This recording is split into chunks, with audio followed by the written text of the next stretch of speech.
Pues nada, bienvenidos a todos a este webinar que ya sabéis que en Valgray de vez en cuando pues nos gusta entre nuestras actividades organizar webinars también relacionadas con la parte de formación y de divulgación que llevamos a cabo.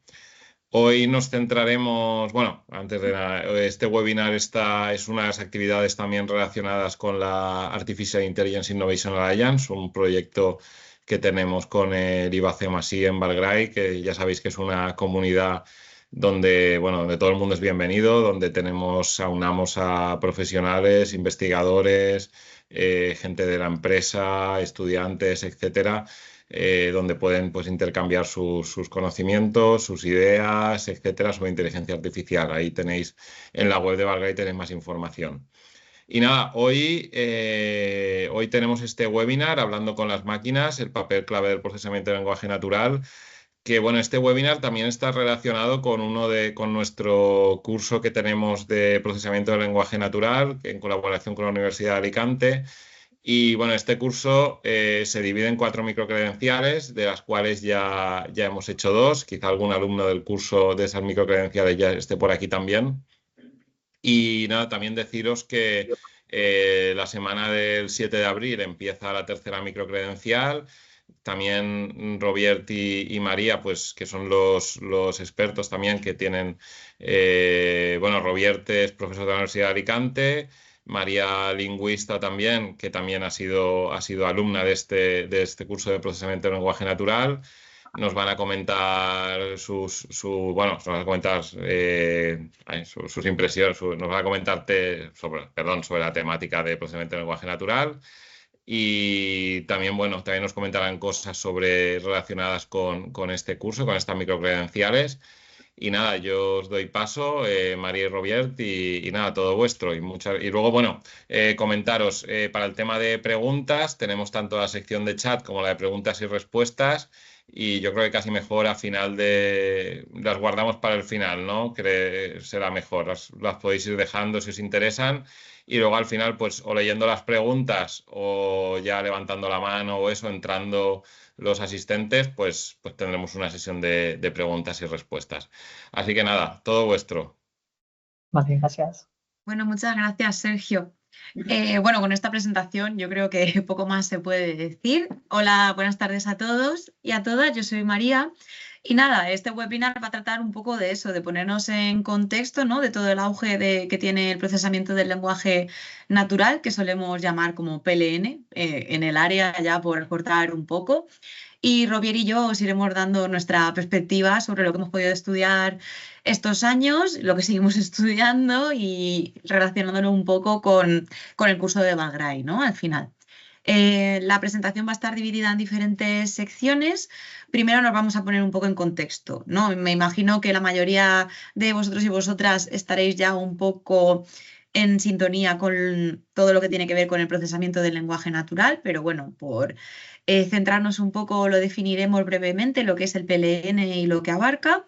Luego ya pasaremos a comentar la relevancia actual que tiene el procesamiento del lenguaje, esta área de investigación, por todas las aplicaciones, ¿no? Y los usos y toda la divulgación que está teniendo ahora en la sociedad, en las noticias, etcétera. Luego pasaremos a ver qué tipo de herramientas se basan en PLN y cuáles de PLN nos pueden ayudar para conseguir nuestros objetivos de investigación. Después pasaremos a muchos de los beneficios y desafíos que existen actualmente dentro del PLN y por lo que la hacen una área de investigación tan interesante. Y luego ya nos centraremos en algún caso de uso práctico que hemos tenido nosotros concretamente, bueno, que hemos realizado en la Universidad de Alicante. Y por último ya relacionaremos todo lo que hemos visto en este webinar con las próximas microcredenciales a las que podéis acceder del curso de Valgray.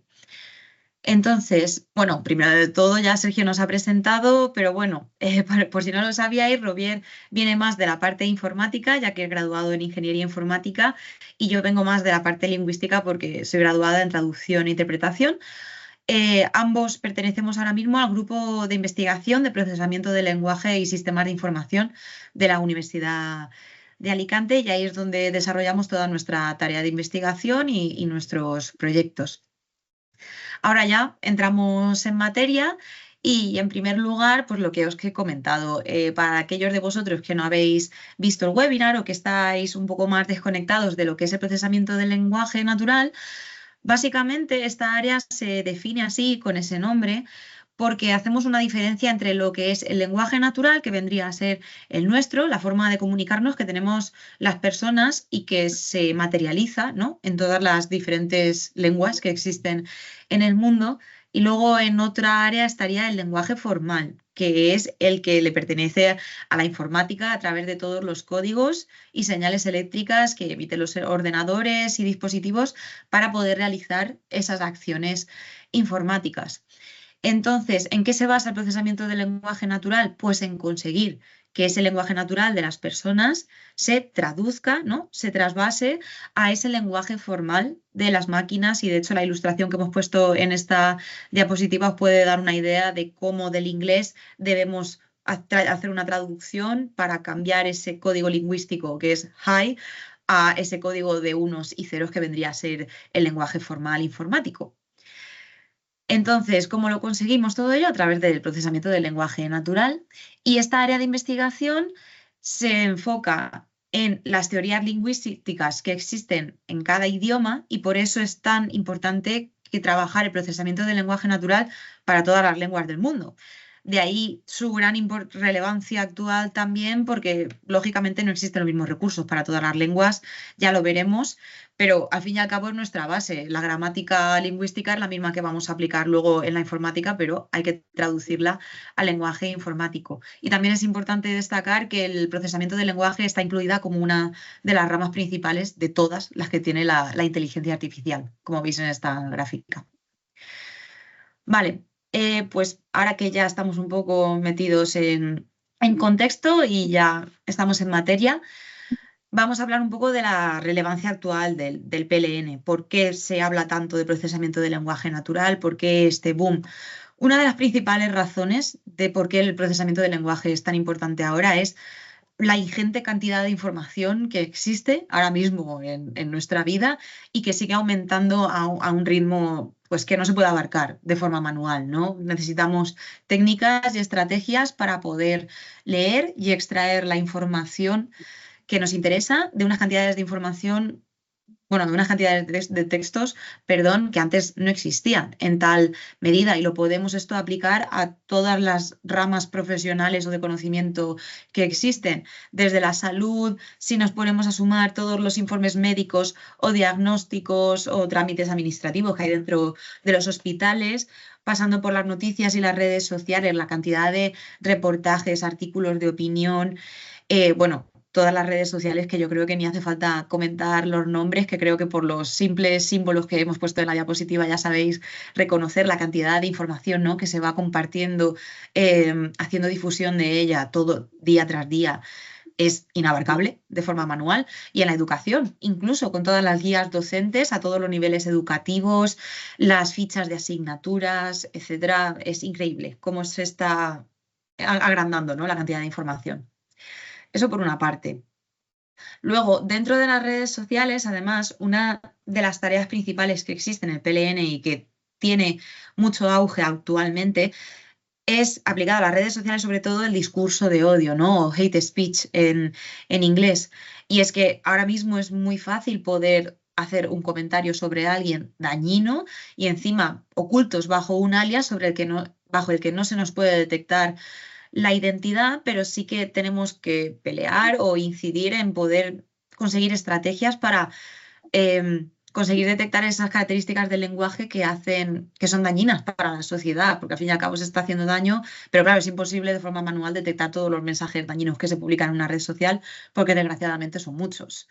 Y lo mismo ocurre en las páginas web de opinión. Si salimos del hate speech, toda la cantidad de sentimientos y emociones que podemos publicar en páginas como TripAdvisor o Booking, que creo que todos y todas aquí usamos para intentar encontrar la información que nos hace falta, ya sea sobre un hotel o un restaurante. De hecho, vosotros mismos lo habréis visto, que en estas páginas ahora mismo hay etiquetas con palabras clave que te hacen filtrar todos los comentarios según si tú quieres ver si el hotel tiene desayuno o si tiene parking. Y al fin y al cabo eso está basado en procesamiento del lenguaje natural. Vale, en otro orden de cosas, donde también el PLN es muy relevante, es el caso de la desinformación y la fake news. Bien es conocido que también esta ventaja la han causado las redes sociales y la informatización de la sociedad. Hemos cambiado el hábito de consumo de información y de noticias. Ahora mismo, antes consumíamos en forma impresa, en periódicos impresos, ahora lo hacemos en blogs, mediante redes sociales. Y esto, el contexto actual es que la información hay una inmediatez, un acceso inmediato a esta información, se comparte muy rápido y en muchos casos sin verificar esa información. Entonces, en este caso el PLN es muy importante para intentar alertar a los usuarios, a los lectores, de que cierta información puede ser engañosa o fake news. Creo que no es necesario entrar en detalle en que este tipo de información es muy dañina para la sociedad. De hecho, hay varios ejemplos importantes, como son casos electorales, donde campañas de desinformación y de fake news han logrado influenciar en las masas para apoyar a un candidato u otro.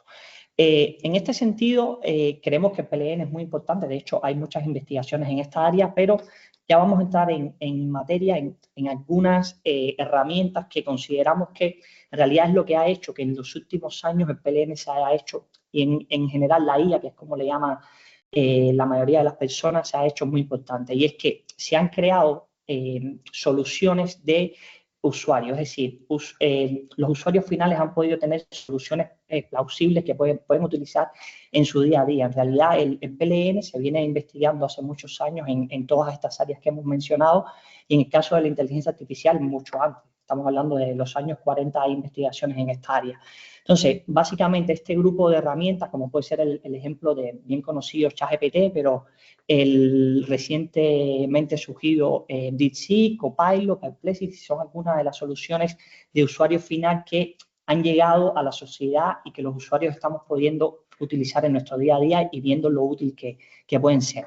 Pero hay otro nivel también muy importante, que es el nivel de herramientas que se utilizan para construir a su vez estas soluciones de usuario final y a su vez también construir los recursos que se utilizan para entrenar este tipo de soluciones, que en este caso hemos puesto un espectro reducido, pero algunas de las más conocidas son, por ejemplo, repositorios Hugging Face, que une una serie de modelos listos para utilizar, preentrenados y tal, dataset también de diferentes lenguas y tareas, alguna herramienta de anotación, como es el ejemplo de Inception, que nos permite crear recursos, y luego hemos querido poner también LangChain, que es una herramienta de orquestación de soluciones informáticas en el ámbito de los chatbots y agentes conversacionales.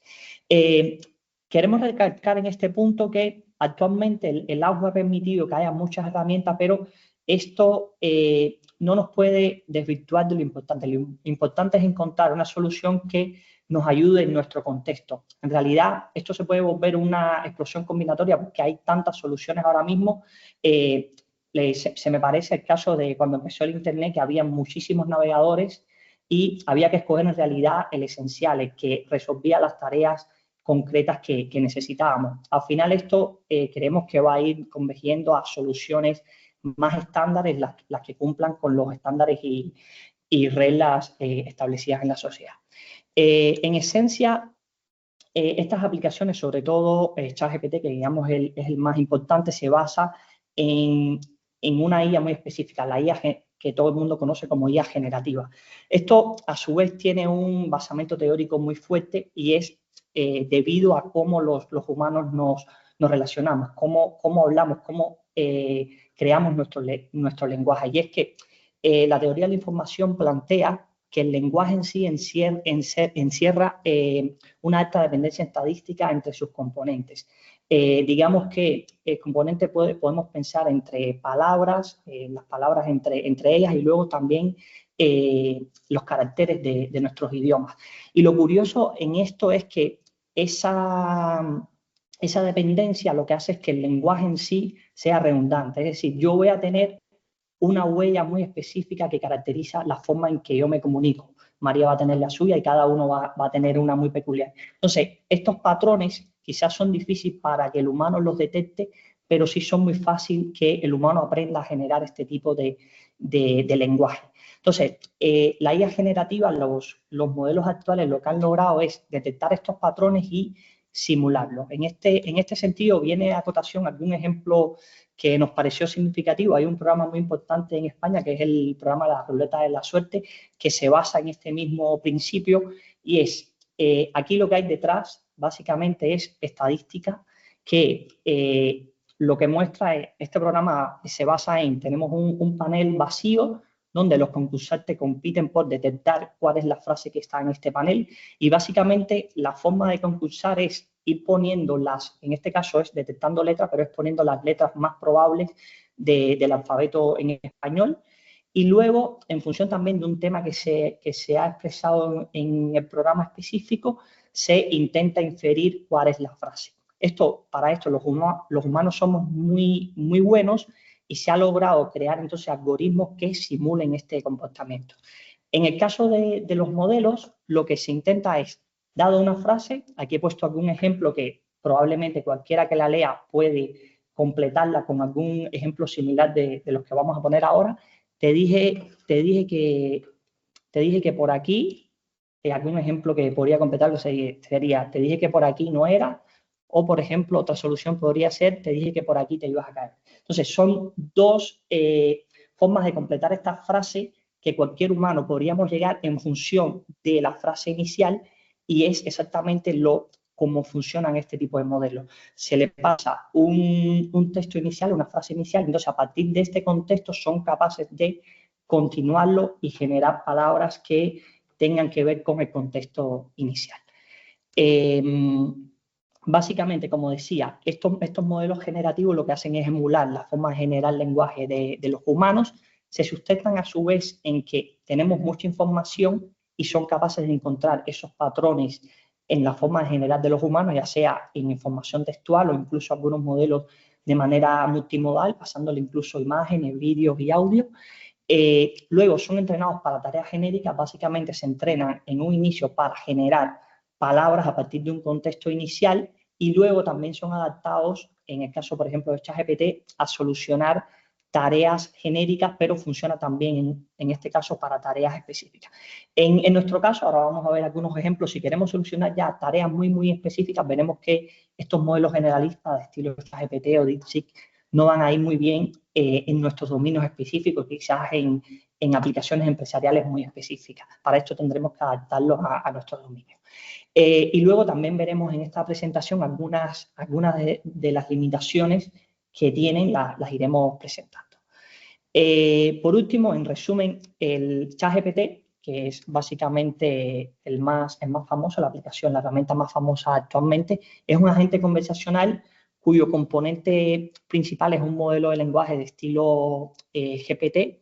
GPT no es más que un Generative Pre-Training Transformer, es una arquitectura muy específica de modelo generativo que a su vez se traduce en una red neuronal bastante compleja. En este caso es muy grande, al menos de 175 billones de parámetros. Digo menos porque no se conoce exactamente el tamaño, está desarrollada por una empresa y no se conocen los detalles. Lo que sí se sabe es que ha sido entrenado con un grueso de texto muy grande, del orden de los trillones de palabras.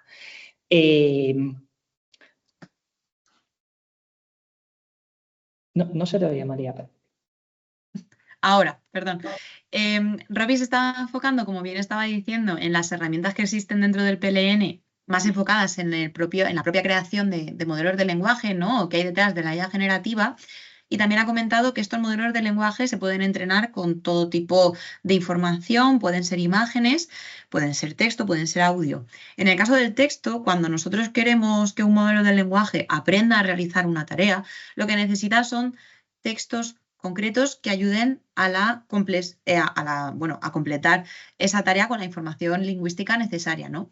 Y para poder conseguir esos textos en los que destaquemos de forma automática la información necesaria para que luego el modelo pueda hacer esa misma tarea igual que un humano, existen herramientas como Inception, que es una plataforma de anotación lingüística en la que cualquiera puede gestionar sus propios proyectos de anotación, subiendo los textos que quiera anotar, incluso creando él mismo las etiquetas que quiera que aparezcan en los textos, que luego se pueden volcar de forma informática, o sea, pasarlas al lenguaje formal, diríamos otra vez, para que el ordenador pueda comprender qué información queremos destacar de estos textos y aprender de ellas. Aquí, por ejemplo, tenemos el caso de la tarea de reconocimiento de identidades, que no sé si lo conocéis, pero es básicamente un texto en el que se marcan 4 tipos de entidades, sobre todo, que son organizaciones, fechas, lugares y personas, creo, si no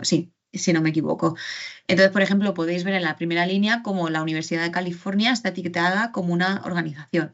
Pues todas esas etiquetas luego se pueden traducir al lenguaje informático para que estos modelos puedan aprender a que si leen en un texto Universidad de California, puedan llegar a comprender que nos estamos refiriendo a una organización. Y en la siguiente diapositiva os quería mostrar que, aparte de las tareas típicas de PLN que ya vienen predefinidas en Inception, también podemos realizar nuestros propios proyectos con otras tareas que son más concretas, según la investigación de cada uno.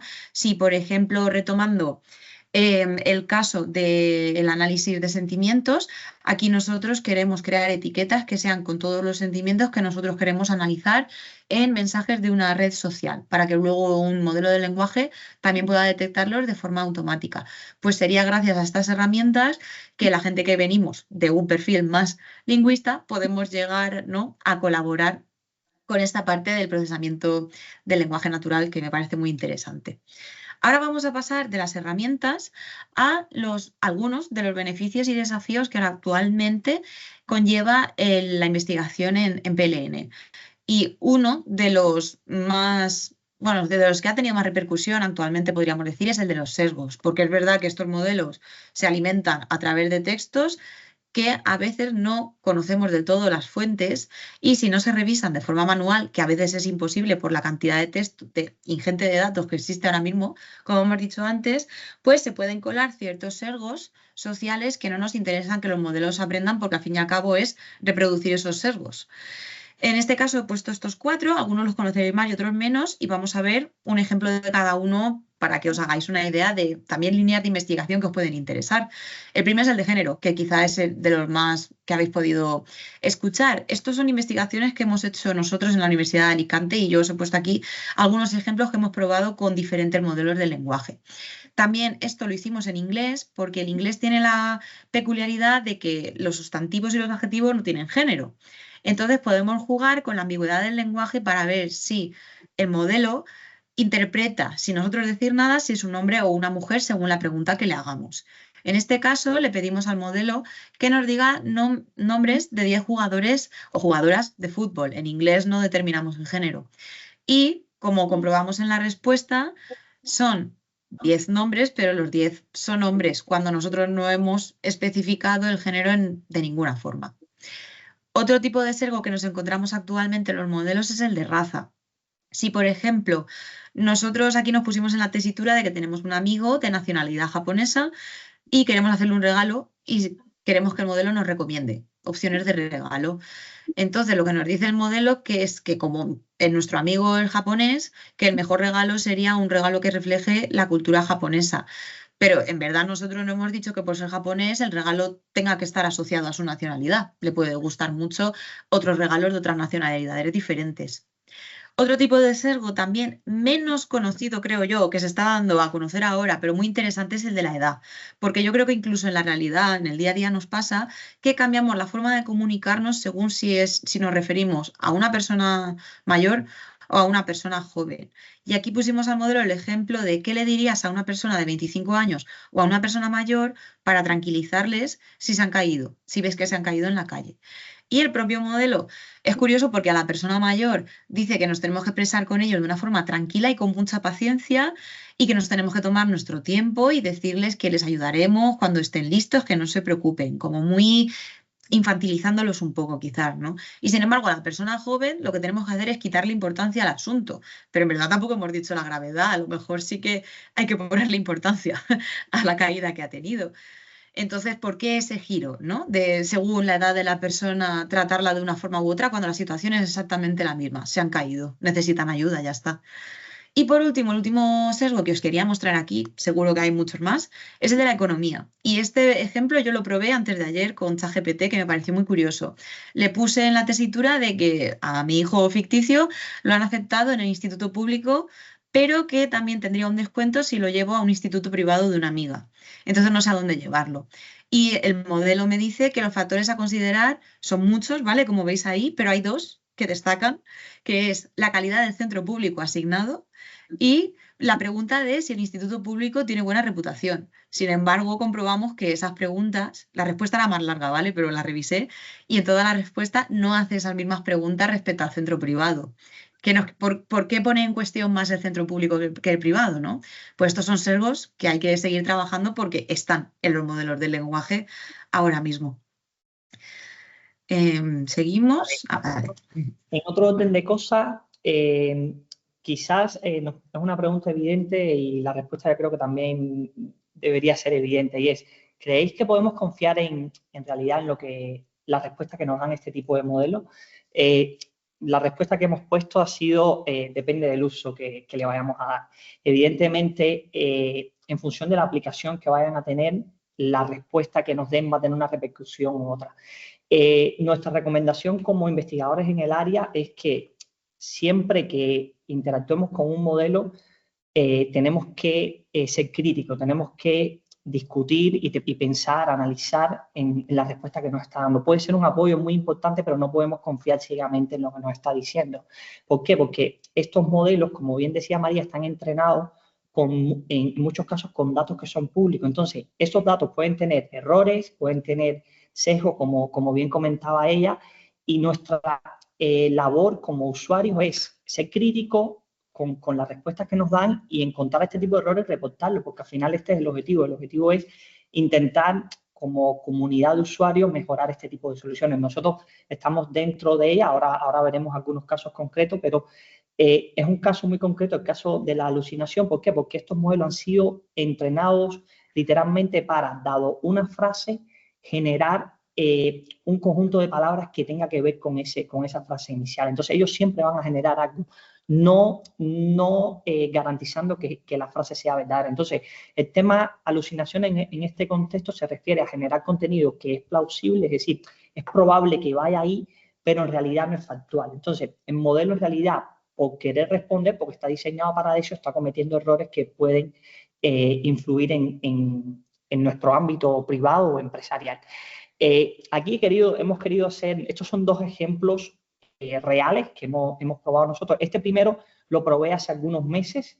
He de decir que lo probé hace poco y ya está mitigado. ¿Por qué? Porque al final de esto va la comunidad científica y los usuarios, vamos mejorando este tipo de soluciones, pero la pregunta era muy sencilla, al menos lo parecía.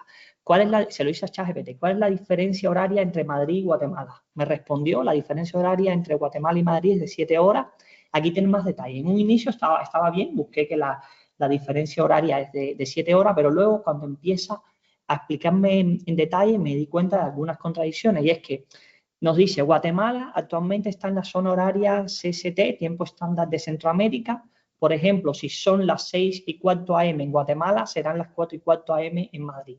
Y ahí hay una contradicción porque no cuadra con lo que me ha dicho anteriormente de la diferencia que hay entre Guatemala y Madrid, la diferencia horaria. Y luego, en la otra frase, vuelve a cometer, se vuelve a contradecir con la anterior y con la primera, donde me dice la diferencia horaria. Y es que Madrid se encuentra en la zona horaria SET, esto es real, zona hora central europea. Si son las 11 AM en Madrid, serán las 2:15 AM del día siguiente en Guatemala, cosa que tampoco es real. Entonces, esto es un claro ejemplo que me pasó, en este caso lo he probado yo, realmente pasó. Otro ejemplo que hemos probado, este sí lo hemos probado actualmente en un modelo un poco más pequeño, un poco menos potente, es un modelo de la empresa Meta, Facebook. El modelo llama de 8 billones de parámetros, que tampoco es mucho más pequeño que ChatGPT y menos potente. Le hice una pregunta quizás de cultura general que decía, ¿me podrías hablar sobre Estonia? Algo que parece sencillo. Me dices, claro que sí, Estonia es un país pequeño ubicado en el norte de Europa, en la región báltica. A continuación te presento algunos datos interesantes sobre este país.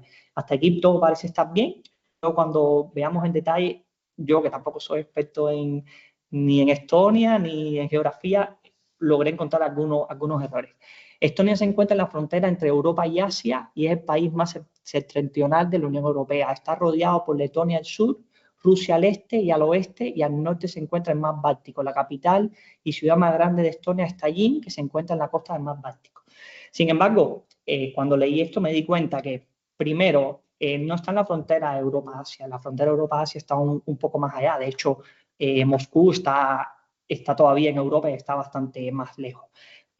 Tampoco es el país más septentrional de la Unión Europea. Finlandia está mucho más arriba.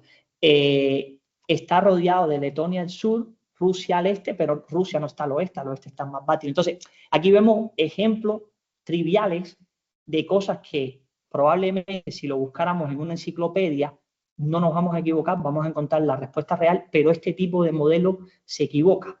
¿Por qué? En realidad son cosas que se están investigando aún. De hecho, la mayoría de ellas, sobre todo cuando son casos muy, muy sonados, se van arreglando por el camino. Al inicio, cuando hace 3 años ya que empezamos a utilizar ChatGPT, sumas triviales no era capaz de hacerlo, y eso son cosas que se han ido resolviendo por el camino. Otro desafío importante actualmente es el consumo de energía. Sobre esto hay quizás también mucha desinformación, pero muchas cosas son reales. Aquí he traído una investigación que planteaba hace algunos años que cuánta agua se gastaba con una respuesta de 100 palabras de ChatGPT.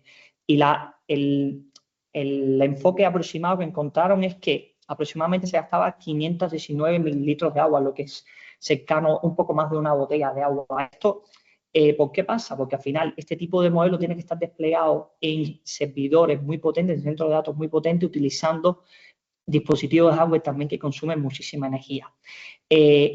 Básicamente, los dispositivos que se utilizan en este momento son GPU. Aquí también he traído el ejemplo de una de las GPU más modernas que se utiliza, que es el caso de la H100 de NVIDIA, que, como podéis ver, usa 700 Wh, que es menos que tener una plancha una hora puesta, pero lo que pasa es que esto, en realidad, la escala en la que se está utilizando este tipo de dispositivos es muchísimo. Estamos hablando que un modelo de este tamaño, para poder responder a las peticiones que se están haciendo constantemente, necesita estar desplegado en cientos de miles de GPU, por lo cual el consumo ha aumentado muchísimo en los últimos años y va a seguir aumentando, es la predicción que hay.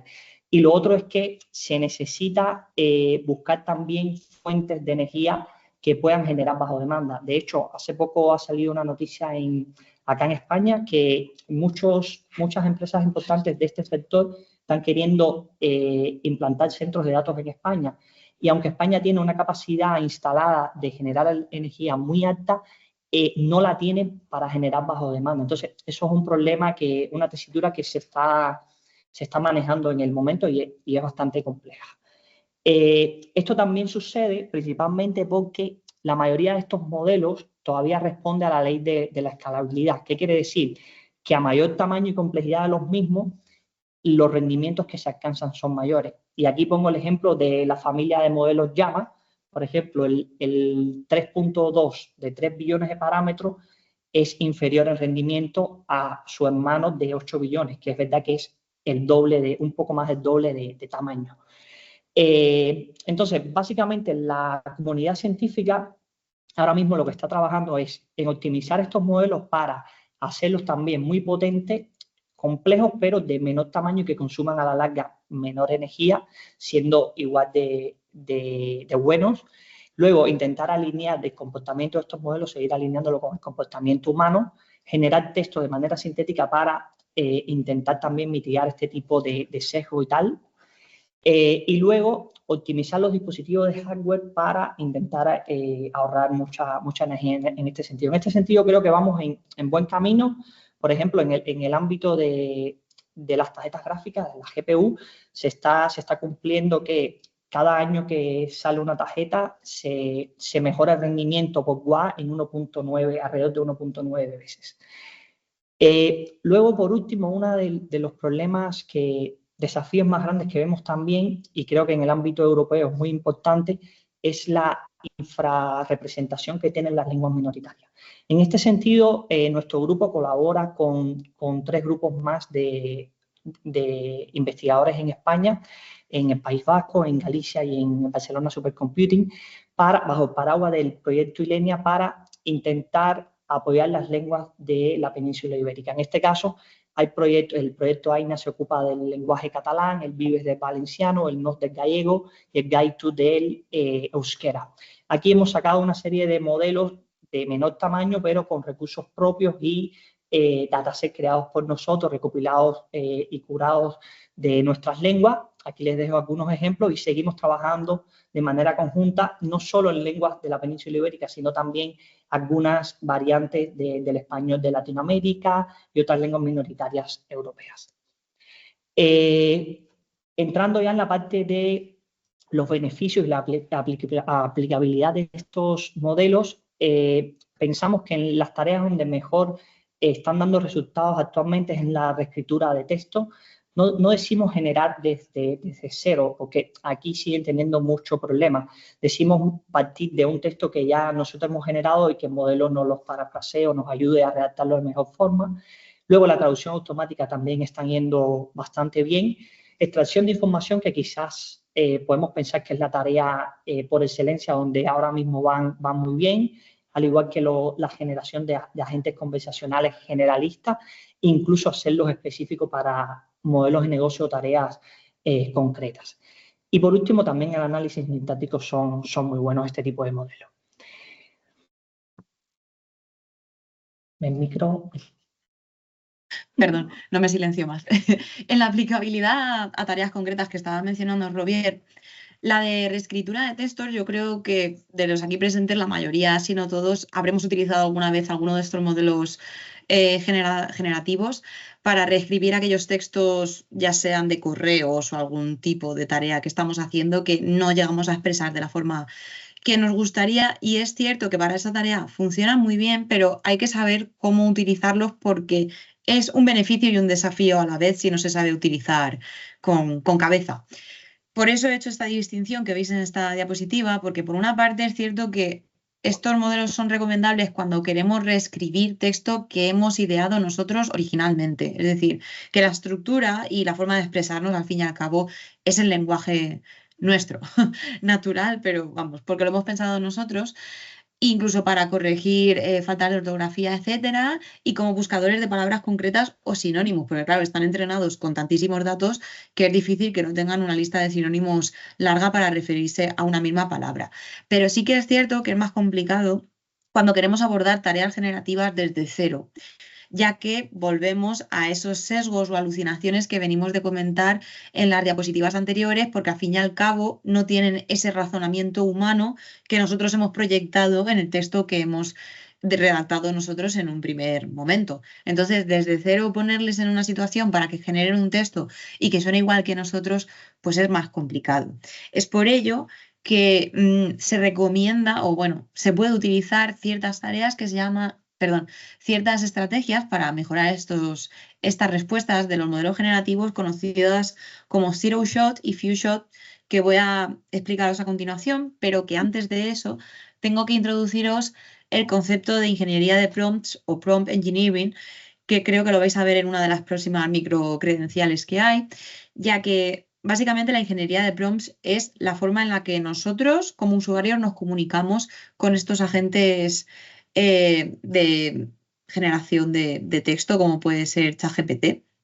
Es decir, es la forma en la que les damos las instrucciones para que hagan las tareas que queremos. Desde complétame esta frase que no sé cómo acabarla, hasta corrígeme la falta de ortografía que veas en este texto y demás. Estas instrucciones que nosotros les damos pueden ir desde un lenguaje natural, como el que os acabo de decir, espontáneo, hasta unas instrucciones explícitas que podemos incluso enumerar de a partir de ahora eres un lingüista, 1, lee este texto, 2, detéctame los errores, 3, corrígelos, etc. ¿Cuál es la diferencia? Que si hacemos esa instrucción o ese prompt de forma más pautada, la respuesta tiende a ser más precisa, es decir, hay más posibilidades de que la respuesta sea buena.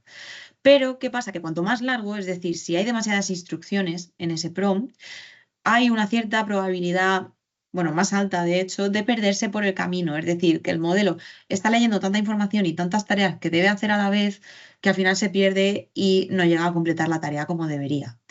Es por ello que existen estas dos técnicas que he mencionado antes, que son el zero shot o el few shot. Mientras que el zero shot se refiere a esas instrucciones que hacemos de forma directa de quiero que me corrijas este texto.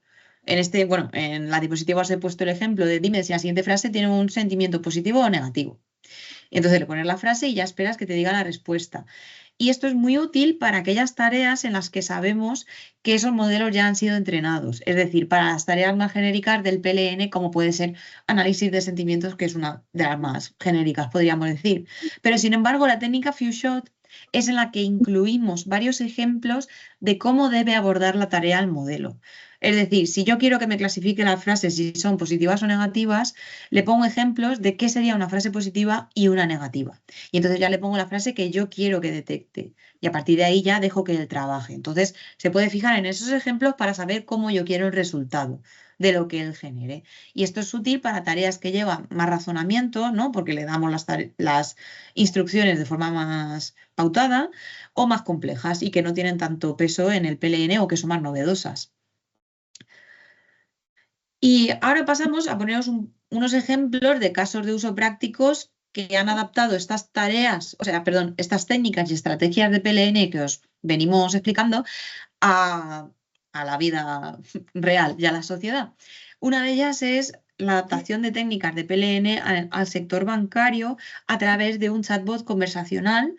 Ya sabéis que en muchas aplicaciones de los bancos podemos escribir, pero es más complicado comunicarnos por voz con ellos y que hagan algo más que darnos información sobre, para realizar esta acción tienes que redirigirte a esta página, en vez de hacerla el mismo chatbot. Entonces estamos trabajando en cómo adaptar la clasificación y el entrenamiento de los modelos de lenguaje al contexto bancario y también que este chatbot bancario sepa reconocer y reproducir el lenguaje natural cuando nos comunicamos como usuarios con este tipo de aplicaciones. Otra aplicación que en esta no hemos trabajado, pero nos pareció interesante presentarla, y es que supongo que conozcan a John F. Kennedy. Fue un presidente de los Estados Unidos, el cual fue asesinado en los años 60. La semana pasada se han desclasificado 80.000 páginas PDF acerca del magnicidio. El Departamento de Estado las ha desclasificado. Esto, en la práctica, volvemos de nuevo, es un problema que es inmanejable, no podemos leer esta información, ningún investigador podría hacerlo. Para ello es necesario poder el espacio de búsqueda, necesitamos buscar información relevante acerca de un tema concreto y quedarnos con esa información y en función de eso responder a nuestras preguntas. Esto creo que salió la semana pasada, el lunes o algo así, y al otro día encontré una solución que lo que hace es integrar estas 80.000 páginas en un agente conversacional basado en esta técnica que se llama Retrieval Augmentation Generation, que no es más que tener un módulo de extracción de información relevante. En este caso yo le haría una pregunta a este chatbot, se buscarían los documentos o las frases donde se pueden responder a esa pregunta y en función de esos pequeños documentos se hace un informe a partir de la pregunta. El modelo entiende mi pregunta, es capaz de seleccionar pedazos relevantes y me hace el informe a partir de esto. Entonces, nos pareció interesante presentarlo porque a su vez esta es una de las soluciones que en realidad está muy probada, es una solución de ingeniería que puede ser aplicada en los contextos empresariales, incluso privados, en el caso en que no se puedan subir documentos quizás a plataformas de empresas privadas como puede ser ChatGPT, Perplexity, etc. En este caso lo que necesitaríamos es utilizar modelos que podamos montar en nuestras infraestructuras propias, empresariales o personales y implementar este flujo de trabajo para interactuar con nuestra información, ya sea empresarial, delicada. Y aquí cumpliríamos perfectamente todos los temas de protección de datos que bien sabemos que son muy importantes porque básicamente están protegiendo nuestros principios de privacidad de los usuarios. Por último, básicamente queríamos presentarles las 2 microcredenciales que quedan del curso de experto en PLN. La tercera microcredencial, en la cual yo también impartiré un tema, está relacionado con la inteligencia artificial generativa y del lenguaje. Aquí profundizaremos en algunos de los puntos que hemos delineado en esta presentación. Hemos querido darle algunas pautas iniciales, algunos insights, pero luego en esta microcredencial profundizaremos básicamente en el diseño de PROMPT efectivos para poder explotar estos lenguajes. Básicamente queremos aprender, no es exactamente aprender a hablar un idioma, porque básicamente nos vamos a comunicar en nuestro idioma, pero sí aprender a cómo preguntarle de forma efectiva para que nos respondan bien a nuestras tareas. Luego, también veremos algunas aplicaciones comerciales de IA generativas que están siendo muy potentes en la actualidad. Ahí veremos algunas de ellas en profundidad. Y luego también habrá un tema de modelos de negocio aplicando estas tecnologías, lo cual creo que es bastante interesante en el ámbito empresarial de la Comunidad Valenciana y de España en general. Y respecto a la microcredencial 4, que se centra en los desafíos sociales de las tecnologías del lenguaje, yo como alumna del año pasado de este curso de experto, sí que os puedo decir que estará más centrado en lo que estábamos hablando de las diapositivas previas referido a la detección y corrección de sesgos en PLN, que hemos visto que hay muchísimos. Yo solo he puesto 4 tipos, pero seguro que hay muchos más y que se pueden abordar de diferentes formas. Además de diferentes estrategias que se estudiarán también en la microcredencial para hacer la comunicación más accesible y cómo nos podemos aprovechar del PLN para ayudar a que la sociedad sea más accesible para todas las personas, al mismo tiempo que intentamos aplicar el procesamiento del lenguaje a la administración pública y otras áreas profesionales en las que se puede llegar a aplicar toda la terminología a través del PLN para ayudarles en sus procesos internos. Bueno, por último queríamos concluir un poco filosóficos quizás.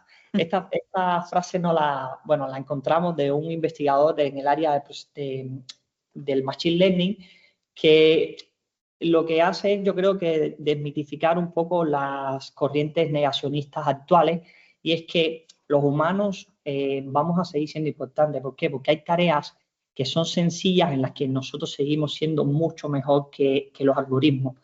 Y todo lo contrario, hay tareas que son complejas para que el humano las aborde, pero que los algoritmos lo hacen de forma muy fácil porque son repetitivas. Entonces, básicamente nuestra recomendación es, primero, deberíamos empezar a trabajar con este tipo de herramientas si no lo estamos haciendo, siempre con una visión crítica, intentemos utilizarlas, pero temiendo de lo que nos están respondiendo y siempre verificando lo que nos responden.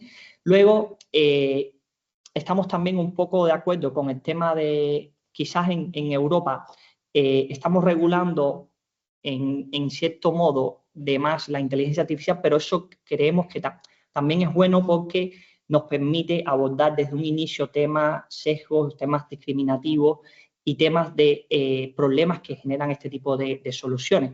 Luego, es cierto que puede ser un límite al desarrollo, pero regularlo está bien de inicio. Luego, no regularlo es el otro extremo, también tiene sus ventajas, pero tiene también sus problemas. De cara a los consumidores, que somos los usuarios, puede ser beneficioso tema regulatorio. Y luego, por último, queremos presentar, bueno, lo hemos dicho, que la comunidad está trabajando sobre todo en optimizar este tipo de algoritmos y hacerlo más democrático, que lleguen primero a cualquier usuario los pueda utilizar, y luego intentando que sean justos, que no tengan sesgo, que no sean discriminatorios, que en realidad la información que generen sea factible, sea factual, sea verdadera. Y nada más. Creo que, bueno, aquí le dejamos algunas referencias que hemos utilizado. Muchas gracias por asistir y estamos esperando vuestras preguntas. Muchas gracias.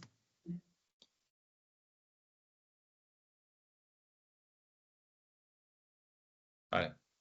Muchas gracias. La verdad que ha sido bastante interesante todo este tema, con mucho criterio, y la verdad es que estoy muy de acuerdo con con lo que decís de que hay que usar estas herramientas, pero siempre con visión crítica, que creo que hay veces que es como que, oye, dejamos a la máquina que haga la tarea y nos desentendemos y nunca suele ser lo conveniente. Nada, yo quería antes de ver si hay alguna pregunta, quería hacer un comentario. Bueno, han comentado las siguientes 2 microcredenciales, que son la tercera y la cuarta del curso de experto de la Universidad de Alicante. Si hay algún interesado que no haya hecho las primeras, no pasa nada porque las microcredenciales se repetirán a partir del siguiente curso académico, a partir de septiembre, octubre. Bueno, hay que ver la fecha concreta, pero la idea es volverlas a hacer. Entonces, estas microcredenciales para obtener el curso podéis empezar por la tercera y cuarta, están pensadas para ser autocontenidas y luego ya empezar con las 2 primeras y ya obtener el curso, el título de experto de Alicante. Y también informaros que estas microcredenciales forman parte del plan Microcreds de la Unión Europea, con lo que están financiadas al 70% por fondos europeos, con lo que solo pagaréis el 30% del coste. O incluso si tenéis una serie de circunstancias, podría ser totalmente gratuito. Eso en la web de tanto de la Universidad de Alicante del CFP como de Valgray os podéis informar.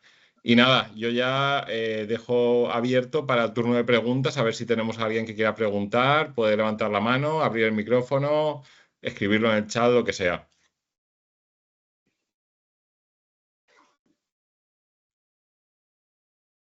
¿Nadie? ¿No? Bueno, veo mucha vergüenza por aquí.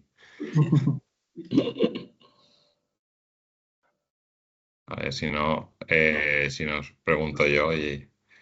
No, yo, a ver, es que tampoco he pensado una pregunta, porque como este tema, también más o menos, a ver si hay alguien que pueda conocer menos en la temática.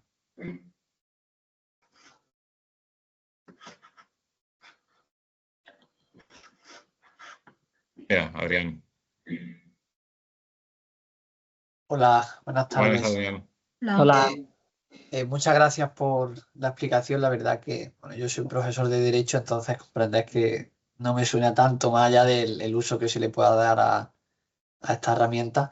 Pero hay una cosa que me ha llamado la atención cuando habéis explicado lo de Inception, porque parece ser que, es decir, a mí lo que me cuesta entender es ese entrenamiento, ¿no? De este tipo de herramientas. Entonces, habéis dicho que, por ejemplo, Inception, que me cuesta entenderlo, pero básicamente es que es la propia persona la que le dice a la máquina, ¿no? ¿Cuáles son, por ejemplo, pues universidad es una organización? Si año, bueno, yo no sé, o números Sí. son un año, algo así. Claro, la duda que a mí me surge, esto no lo hace la máquina, esto tiene que ser una persona la que tiene que etiquetar cada uno Exacto. de los Tú haces un elementos. conjunto, lo anotas tú según las guías o directrices o como tú quieras distribuir esas etiquetas, ¿no? ¿Qué es lo que quieres encontrar en esos textos y lo que luego detecte la máquina?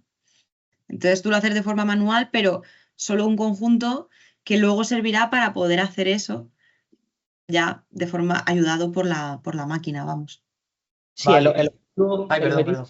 perdóname, el objetivo es automatizar la tarea. Entonces, para ello necesitas primero un conjunto de datos de la tarea para que enseñar al modelo a esa tarea. Luego también es normal tener un conjunto para evaluar la tarea, porque cuando enseñas al modelo quieres evaluarlo en una tarea similar. Por eso se suele utilizar la misma tarea para evaluar también.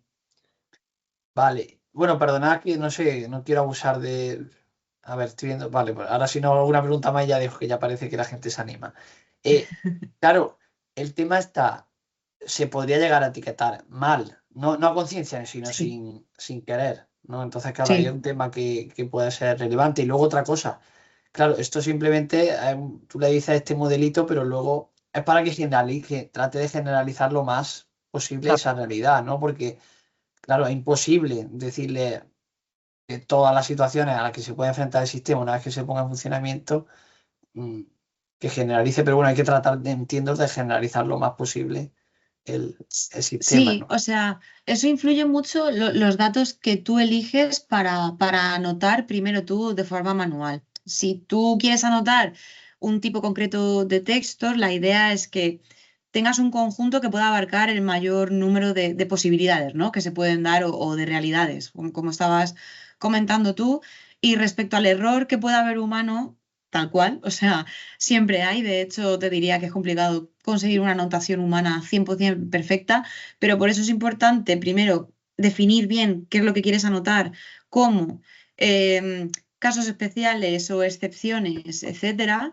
Y luego, aparte, tener, si se puede, claro que eso es más complicado, un equipo quiero decir, más de una persona, porque esta propia herramienta tiene algún cálculo del acuerdo entre esos diferentes anotadores que tú puedes tener en tu equipo para calcular el porcentaje de acierto y de acuerdo que hay en esas anotaciones.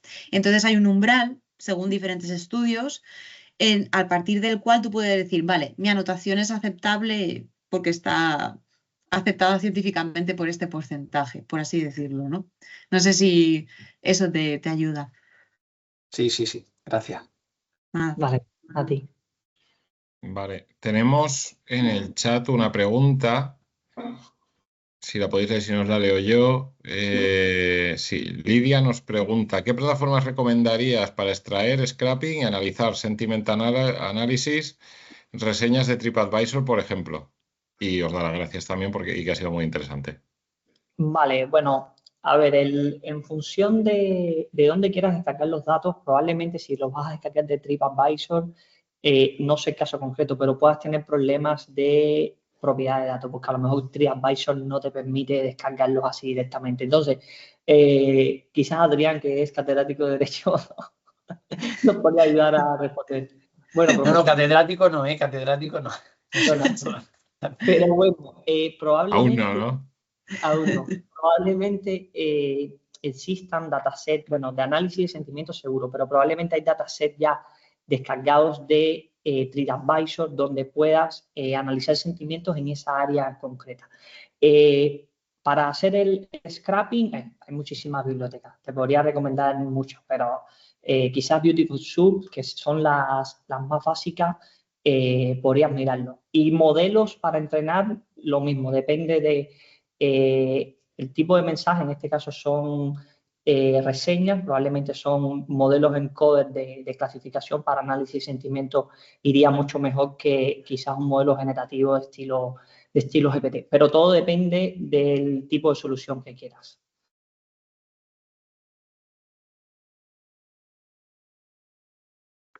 Vale. Tenemos a Alba también. Bueno, yo quería felicitaros a los dos porque ha sido muy interesante y además lo habéis ilustrado muy bien con todos los ejemplos, creo que ha quedado muy claro.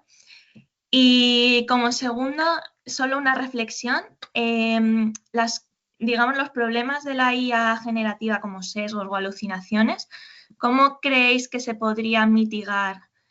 Por ejemplo, Roger ha comentado que cosas que le habían generado como alucinaciones luego se las había arreglado la IA, o no sé, en el caso de los sesgos de María, ¿se os ocurre alguna manera?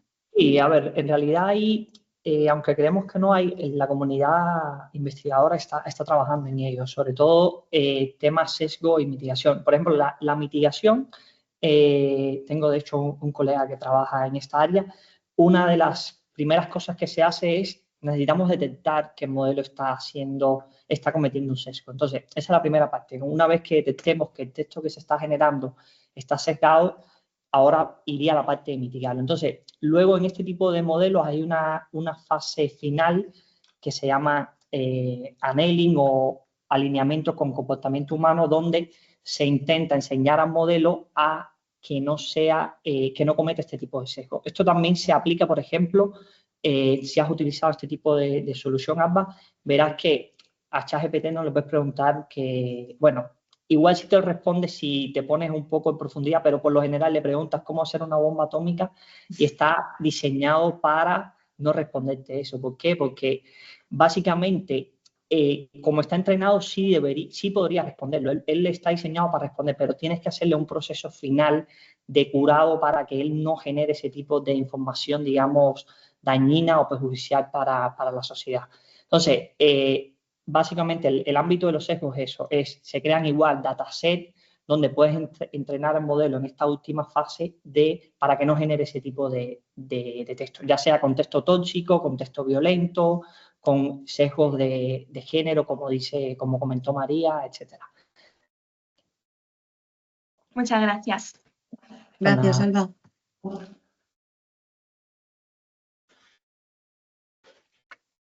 Vale.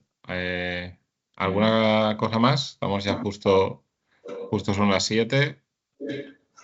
Si nadie tiene ninguna pregunta, lo podemos dejar aquí y nada. Os emplazamos si tenéis cualquier duda, pues nada, pues sabéis que a través del contacto de Valgray podéis localizarnos, podéis preguntar incluso a través de Valgray tanto a María como a Robier sin ningún problema. Y cualquier duda que tengáis, tanto de lo que se ha hablado hoy como de las microcredenciales que hemos comentado, os podéis dirigir a nosotros. Y nada, muchas gracias por asistir a todos por vuestro interés en las actividades de Valgray. Y nada, muchas gracias a María y a Robiert por su participación, que la verdad que ha sido muy, muy interesante. Y nada, os emplazo a todos a futuras actividades, webinars, etcétera, de Valgray. Y nada, gracias a todos y buenas tardes. Gracias por la asistencia, por las preguntas y por todo. Muchas gracias. Gracias. Hasta luego. Hasta Chao. Hasta luego.